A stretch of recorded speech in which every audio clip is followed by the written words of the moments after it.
Catecismo Mayor San Pío X. Capítulo 10. Del noveno artículo. Primero, de la Iglesia en general. 144.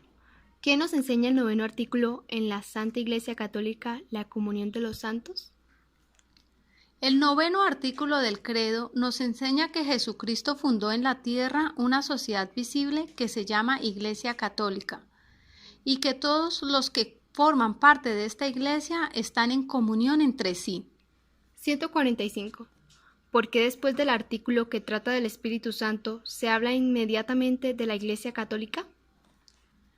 Después del artículo que trata del Espíritu Santo se habla inmediatamente de la Iglesia Católica para indicar que toda la santidad de la misma Iglesia se deriva del Espíritu Santo, que es el autor de toda santidad.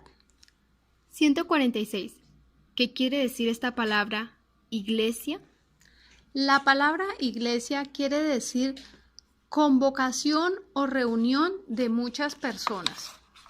147. ¿Quién nos ha convocado o llamado a la Iglesia de Jesucristo? Dios, por una gracia particular, nos ha llamado a la Iglesia de Jesucristo, para que con la luz de la fe y la observancia de la divina ley, le demos el debido culto y lleguemos a la vida eterna. 148. ¿Dónde se hallan los miembros de la Iglesia? Los miembros de la Iglesia se hallan parte en el cielo y forman la Iglesia triunfante, parte en el purgatorio y forman la Iglesia purgante o paciente, y parte sobre la tierra y forman la Iglesia militante. 149. ¿Constituyen una sola iglesia estas diversas partes de la iglesia? Sí, estas diversas partes de la iglesia constituyen una misma iglesia y un solo cuerpo, porque tienen una misma cabeza que es Jesucristo, un mismo espíritu que las anima y une entre sí, un mismo fin que es la bienaventuranza eterna, la cual unos miembros gozan ya y otros aguardan. 150. ¿A qué parte de la Iglesia se refiere principalmente este noveno artículo del credo? Este noveno artículo del credo se refiere principalmente a la Iglesia militante, que es la Iglesia que estamos los presentes. Segundo, de la Iglesia en particular. 151. ¿Qué es la Iglesia Católica? La Iglesia Católica es la sociedad o congregación de todos los bautizados que viviendo en la tierra profesan la misma fe y ley de Cristo, participan en los mismos sacramentos y obedecen a los legítimos pastores, principalmente al romano pontífice. 152. ¿Decir distintamente qué es necesario para ser miembro de la Iglesia?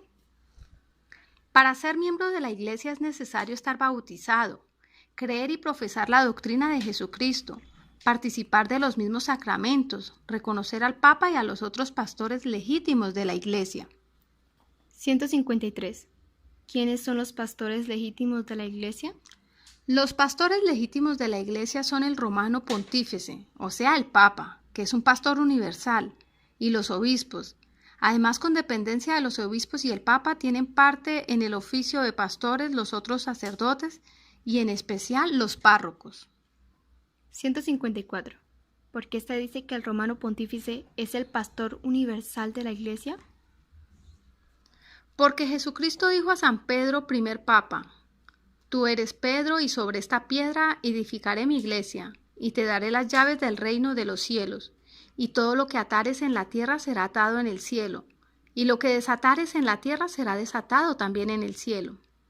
Y asimismo le dijo: Apacienta mis corderos, apacienta mis ovejas. 155. ¿No pertenecen, pues, a la Iglesia de Jesucristo tantas sociedades de hombres bautizados que no reconocen al romano pontífice por cabeza? No, todos los que no reconocen al romano pontífice por cabeza no pertenecen a la Iglesia de Jesucristo. 156.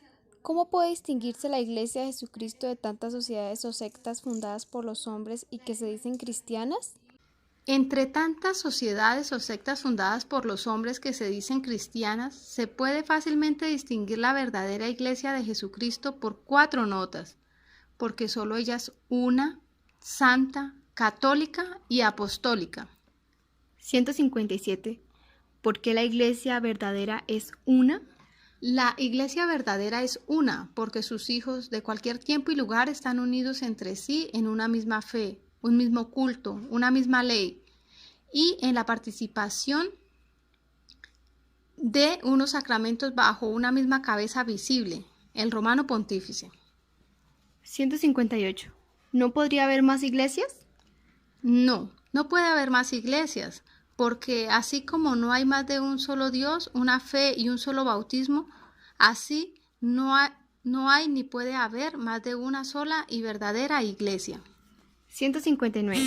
¿Por qué no se llaman también iglesias los fieles unidos de una nación o diócesis? Se llaman también iglesias los fieles unidos de una nación o diócesis, pero con todo eso no son sino parte de la iglesia universal, con la que forman una sola iglesia. 160. ¿Por qué la iglesia verdadera es santa?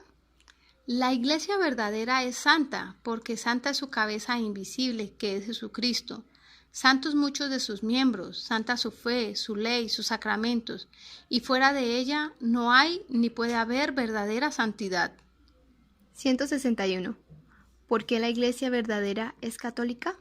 La iglesia verdadera es católica, que quiere decir universal, porque abraza a los fieles de todos los tiempos y lugares, de toda edad y condición, y todos los hombres del mundo son llamados a formar parte de ella. 162. ¿Por qué la iglesia verdadera es además apostólica?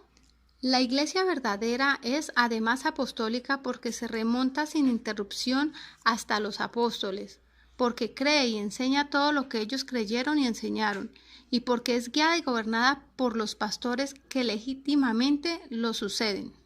163. ¿Y por qué la iglesia verdadera se llama a sí mismo romana? La iglesia verdadera se llama a sí mismo romana, porque los caracteres de unidad, santidad, catolicidad y apostolicidad se hallan solo en la iglesia que reconoce por cabeza al obispo de Roma, sucesor de San Pedro. 164. ¿Cómo está constituida la iglesia de Jesucristo? La iglesia de Jesucristo está constituida como una verdadera y perfecta sociedad y en ella, como en toda persona moral, podemos distinguir alma y cuerpo. 165. ¿En qué consiste el alma de la iglesia? El alma de la iglesia consiste en que lo que tiene de interno y espiritual, que es la fe, la esperanza y la caridad, los dones de la gracia y del Espíritu Santo y todos los celestiales tesoros que provienen de los merecimientos de Cristo Redentor y de los santos. 166. ¿En qué consiste el cuerpo de la iglesia? El cuerpo de la iglesia consiste en lo que tiene de visible y externo, ya en la asociación de congregados, ya en el culto y el ministerio de la enseñanza, ya en su orden exterior y gobierno. 167. ¿Basta para salvarse ser como quiera miembro de la Iglesia Católica? No, no basta para salvarse ser como quiera miembro de la Iglesia Católica, sino que es necesario ser miembro vivo. 168. ¿Cuáles son los miembros vivos de la Iglesia? Los miembros vivos de la Iglesia son todos y solamente los justos, a saber, los que están actualmente en gracia de Dios. 169. ¿Y cuáles son los miembros muertos? Miembros muertos de la Iglesia son los fieles que se hallan en pecado mortal. 170. ¿Puede alguien salvarse fuera de la Iglesia Católica, Apostólica y Romana? No, fuera de la Iglesia Católica, Apostólica y Romana nadie puede salvarse, como nadie pudo salvarse del diluvio fuera del arca de Noé, que es figura de la Iglesia. 171. ¿Cómo pues se salvaron los antiguos patriarcas y profetas y todos los otros justos del Antiguo Testamento? Todos los justos del Antiguo Testamento se salvaron en virtud de la fe que tenían en Cristo futuro, mediante la cual ya pertenecían espiritualmente a esta iglesia. 172. ¿Podrían salvarse quien sin culpa se hallase fuera de la iglesia? Quien sin culpa, es decir, de buena fe, se hallase fuera de la iglesia y hubiese recibido el bautismo, o a lo menos tuviese el deseo implícito de recibirlo y buscase además sinceramente la verdad y cumpliese la voluntad de Dios lo mejor que pudiese, este tal, aunque separado del cuerpo de la Iglesia, estaría unido al alma de ella y por consiguiente en camino de salvación. 173. ¿Se salvaría quien siendo miembro de la Iglesia Católica no practicase sus enseñanzas? Quien siendo miembro de la Iglesia Católica no practicase sus enseñanzas sería miembro muerto y por tanto no se salvaría, pues la salvación de un adulto se requiere no solo el bautismo y la fe, sino también obras conformes a la fe. 174. ¿Estamos obligados a creer todas las verdades que la Iglesia nos enseña? Sí, estamos obligados a creer todas las verdades que la Iglesia nos enseña y Jesucristo declara que el que no cree ya está condenado. 175. ¿Estamos además obligados a cumplir todo lo que la Iglesia nos manda? Sí, estamos obligados a cumplir todo lo que la Iglesia nos manda porque Jesucristo ha dicho a los pastores de la Iglesia: el que a vosotros oye, a mí me oye, y el que a vosotros desprecia, a mí me desprecia. 176. ¿Puede errar la Iglesia en lo que nos propone para creer? No, en las cosas que nos propone para creer la Iglesia no puede errar, porque según la promesa de Jesucristo está perennemente asistida por el Espíritu Santo. 177. ¿Es pues infalible la Iglesia Católica? Sí, la Iglesia Católica es infalible y por esta causa los que rechazan sus definiciones pierden la fe y se hacen herejes. 178.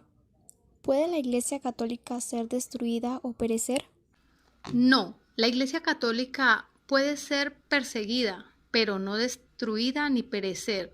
Durará hasta el fin del mundo, porque hasta el fin del mundo estará con ella Jesucristo como lo ha prometido.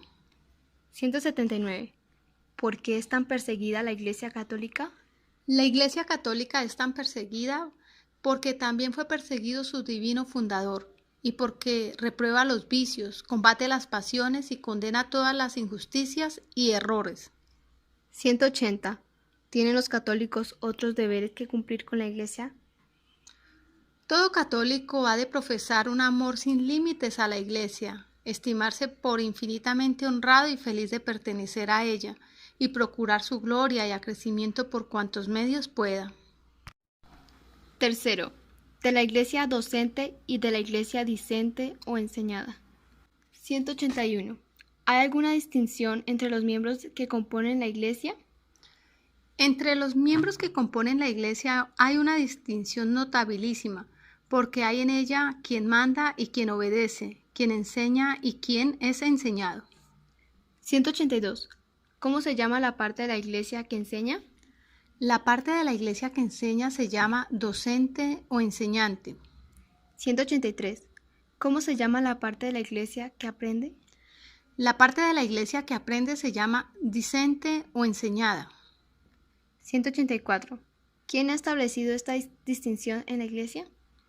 Esta distinción en la Iglesia la ha establecido el mismo Jesucristo. 185. ¿Son pues dos iglesias distintas la Iglesia docente y la Iglesia discente? La Iglesia docente y la Iglesia discente son partes distintas de una misma y única Iglesia. Como en el cuerpo humano la cabeza es distinta a los otros miembros y con todo forman con ellos un solo cuerpo. 186. ¿Quiénes componen la Iglesia docente? Componen la Iglesia docente todos los obispos, con el romano pontífice a la cabeza, ya se hayan dispersos, ya congregados en concilio. 187. ¿Y quiénes componen la Iglesia discente o enseñada? Componen la Iglesia discente o enseñada todos los fieles. 188. ¿Quiénes pues tienen en la Iglesia la autoridad de enseñar? La autoridad de enseñar la tienen en la Iglesia el Papa y los obispos, y con dependencia de ellos los demás sagrados ministros. 189. ¿Estamos obligados a escuchar a la Iglesia docente? Sí, todos estamos obligados a escuchar a la Iglesia docente, so pena de eterna condenación, porque Jesucristo dijo a los apóstoles de la iglesia en la persona de los apóstoles: el que a vosotros oye, a mí me oye, y el que a vosotros desprecia, a mí me desprecia. 190. ¿Tiene la Iglesia algún otro poder además de la autoridad de enseñar?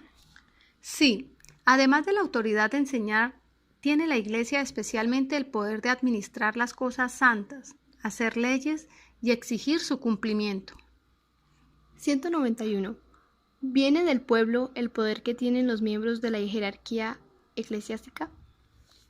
El poder que tienen los miembros de la jerarquía eclesiástica no viene del pueblo, y decir esto sería herejía, sino que viene únicamente de Dios. 192. ¿A quién compete el ejercicio de estos poderes? El ejercicio de estos poderes compete exclusivamente al orden jerárquico, es decir, al Papa y a los obispos a él subordinados. Cuarto, del Papa y de los obispos. 193. ¿Quién es el Papa?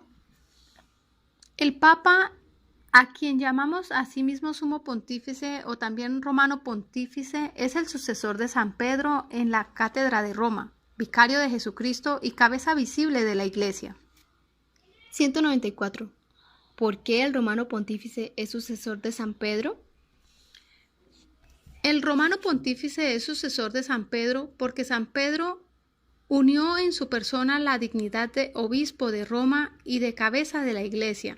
Estableció en Roma por divina disposición su sede y allí murió. Por esto, el que es elegido obispo de Roma es también heredero de toda su autoridad. 195. ¿Por qué el romano pontífice es vicario de Jesucristo? El romano pontífice es vicario de Jesucristo porque lo representa en la tierra y hace sus veces en el gobierno de la Iglesia. 196. ¿Por qué el romano pontífice es cabeza visible de la Iglesia? El romano pontífice es cabeza visible de la Iglesia porque él la rige visiblemente con la misma autoridad de Jesucristo, que es cabeza invisible. 197. ¿Qué dignidad es, pues, la del Papa? La dignidad del Papa es la mayor entre todas las dignidades de la tierra, con que ejerce supremo e inmediato poder sobre todos y cada uno de los pastores y de los fieles. 198. ¿Puede errar el Papa al enseñar a la Iglesia? El Papa no puede errar, es decir, es infalible en las definiciones que atañen a la fe y a las costumbres. 199. ¿Por qué motivo el Papa es infalible? El Papa es infalible por la promesa de Jesucristo y por la continua asistencia del Espíritu Santo. 200. ¿Cuándo es infalible el Papa? El Papa es infalible solo cuando habla en calidad de pastor y maestro de todos los cristianos, en virtud de su suprema y apostólica autoridad. Define que una doctrina acerca de la fe o de las costumbres debe ser abrazada por la Iglesia universal. ¿Qué pecado cometería el que no creyese las solemnes definiciones del Papa? El que no creyese las solemnes definiciones del Papa, o aunque solo dudase de ellas, pecaría contra la fe, y si persiste obstinándose en esta incredulidad, ya no sería católico, sino hereje. 202. ¿A qué fin ha otorgado Dios al Papa el don de la infalibilidad? Dios ha otorgado al Papa el don de la infalibilidad para que todos estemos ciertos y seguros de la verdad que la Iglesia nos enseña. 203. ¿Cuándo definió la Iglesia que el Papa es infalible? La Iglesia definió en el Concilio Vaticano I que el Papa es infalible y si alguien presumiese contradecir esta definición, sería hereje y excomulgado. 204. ¿Ha establecido la Iglesia alguna nueva verdad de la fe al definir que el Papa es infalible? No, la Iglesia no ha establecido ninguna nueva verdad de fe al definir que el Papa es infalible, sino solamente ha definido para oponerse los nuevos errores, que la infalibilidad del Papa contenida ya en la Sagrada Escritura y en la tradición es una verdad revelada por Dios y por consiguiente que ha de creerse como dogma o artículo de fe. 205. ¿Cómo debe portarse todo católico respecto al Papa? Todo católico debe reconocer al Papa como Padre, Pastor y Maestro universal y estar unido con él de entendimiento y corazón. 206. ¿Quiénes son por institución divina los personajes más venerados de la Iglesia después del Papa? Los personajes más venerados de la Iglesia después del Papa son por institución divina los obispos. 207. ¿Quiénes son los obispos? Los obispos son los pastores de los fieles puestos por el Espíritu Santo para gobernar la Iglesia de Dios en las sedes que se les ha encomendado, con dependencia del romano pontífice. 208. ¿Qué es el obispo en su propia diócesis? El obispo en su propia diócesis es el pastor legítimo, el padre, el maestro, el superior de todos los fieles, eclesiásticos y seglares, que pertenecen a la misma diócesis. 209. ¿Por qué llamamos al obispo pastor legítimo? Llamamos al obispo pastor legítimo porque la jurisdicción, esto es, el poder que tiene de gobernar a los fieles de la propia diócesis, se le ha conferido según las normas y leyes de la Iglesia. 210. ¿De quiénes son sucesores el Papa y los obispos? El Papa es sucesor de San Pedro, príncipe de los apóstoles, y los obispos son sucesores de los apóstoles en lo que mira al gobierno ordinario de la Iglesia. 211. ¿Debe el fiel estar unido a su propio obispo? Sí, todo fiel eclesiástico o seglar debe estar unido de entendimiento y de corazón a su propio obispo, en gracia y comunión con la sede apostólica. 212. ¿Cómo debe portarse todo fiel con su propio obispo? Todo fiel eclesiástico o seglar debe reverenciar, amar, honrar a su obispo y prestarle obediencia en todo lo que se refiere a la cura de las almas y al gobierno espiritual de la diócesis. 213. ¿De quién se ayuda el obispo en la cura de almas? El obispo en la cura de almas se ayuda de los sacerdotes, principalmente de los párrocos. 214. ¿Quién es el párroco? El párroco es un sacerdote designado para presidir y dirigir con dependencia del obispo una parte de la diócesis que se llama parroquia. 215. ¿Cuáles son los deberes de los fieles para con su párroco? Los fieles deben estar unidos con su párroco, escucharlo con docilidad y profesarle respeto y sumisión en todo lo que atañe al régimen de la parroquia. Quinto, de la comunión de los santos. 216. ¿Qué nos enseña el 9º artículo del credo con aquellas palabras, la comunión de los santos? Con las palabras la comunión de los santos, el 9º artículo del credo nos enseña que la Iglesia, por íntima unión que existe entre todos sus miembros, son comunes los bienes espirituales que le pertenecen, así internos como externos. 217. ¿Cuáles son en la Iglesia los bienes comunes internos? Los bienes comunes internos en la Iglesia son la gracia que se recibe en los sacramentos, la fe, la esperanza, la caridad, los méritos infinitos de Jesucristo, los merecimientos sobrenaturales de la Virgen y de los santos y el fruto de todas las buenas obras que se hacen en la misma Iglesia. 218. ¿Cuáles son los bienes comunes externos en la Iglesia?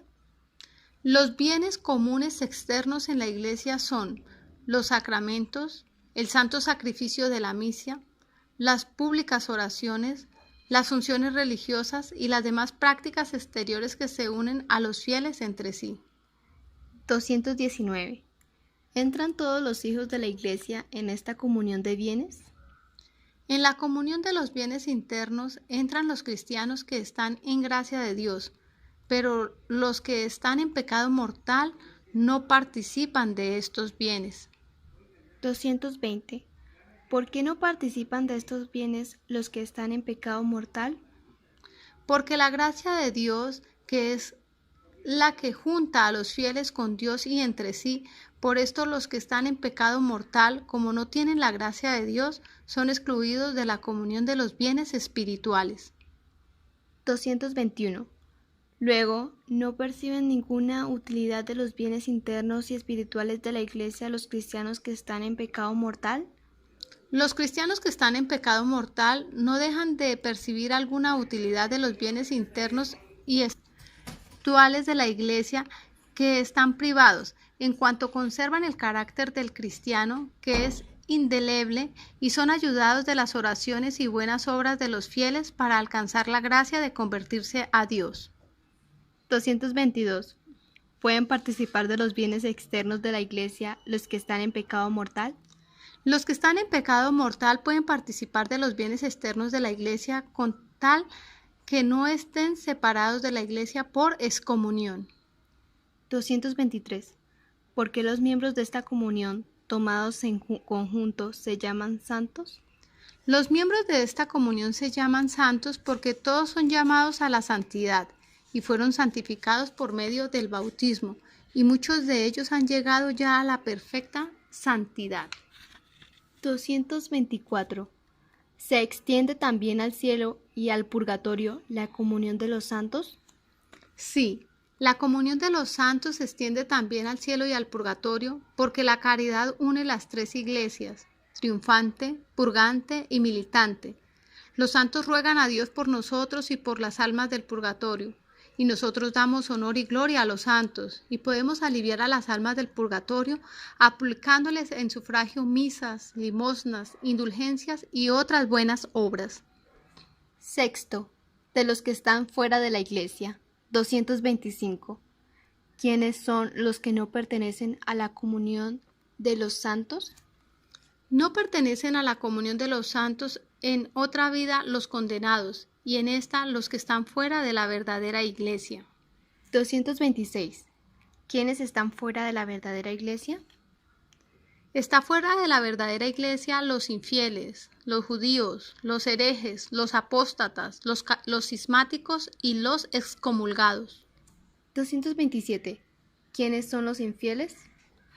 Infieles son los que no tienen el bautismo ni creen en Jesucristo, o porque creen y adoran falsas divinidades como las idólatras, o porque aún admitiendo el único y verdadero Dios no creen en Cristo Mesías, ni como venido ya en la persona de Jesucristo, ni como ha de venir tales como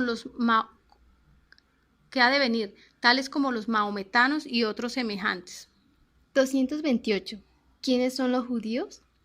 Judíos son los que profesan la ley de Moisés, no han recibido el bautismo y no creen en Jesucristo. 229. ¿Quiénes son los herejes?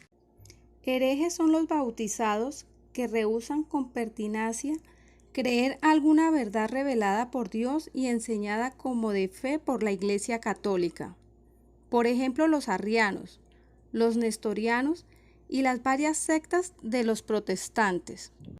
230. ¿Quiénes son los apóstatas?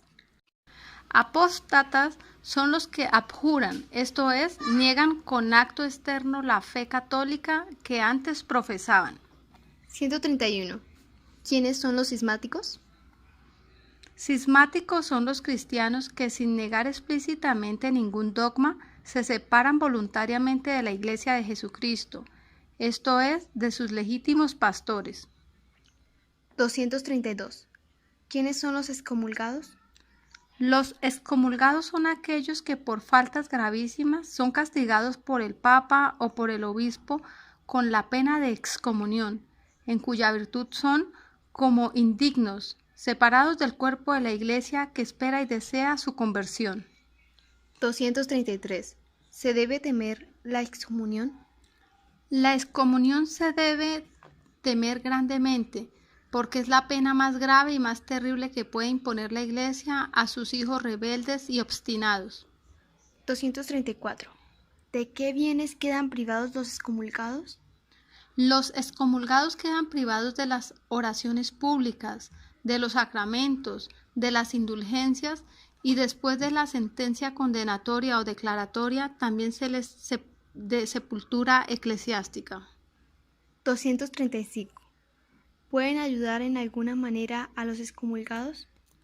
¿Podemos ayudar en alguna manera a los excomulgados y a todos los que están fuera de la Iglesia con saludables avisos, con oraciones y buenas obras, suplicando al Señor que por su misericordia les otorgue la gracia de la conversión a la fe y entrar en la comunión de los santos?